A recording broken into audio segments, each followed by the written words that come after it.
Meron akong content na yung magmekos-mekos sa sarili mo. Kahit dito ka sa abroad, ma-provide mo yung pangangailangan ng init ng katawan mo. Huwag niyo akong talagang i-bash, ha? Natatawa ko. Kasi merong isang lalaki doon na nagtatanong, paano ko daw ginagawa magmekos-mekos sa sarili ko?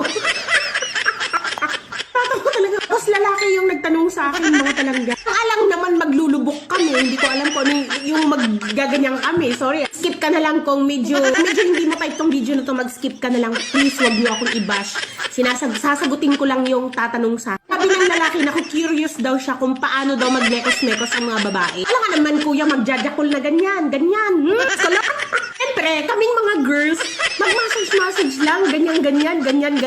Alam ka na, wala namang kaming iganon, wala namang kaming hahawakan. Naman itits yung amin. Oo, mga conservative dyan, please lang ha, wag niyo ako talaga i-bash. Bilang isang OFW dito, kung gusto mong tumagal dito, tapos gusto mo na magpamekos-mekos, ano pwedeng paraan para masatisfied ka? Naman kasi sa akin kayo nagtatanong. Masaya ako kahit ako lang mag-isa, magmekos-mekos ng sarili. Naman, di ba, pumatol ako ng mga itik dito. Ay, naku mga palangga, makain ako. Kaya sa mga kapwa ko babae dyan na OFW, imposible din na hindi nyo din ginawa. Hindi ko nilalahat. Huwag kayo magalit sa aso na aso nga may pakiramdam. How much more tao tayo, mga be. Malakas yung mga pakiramdam natin, mga be. Huwag na kayong ano dyan, ginagawa nyo din naman.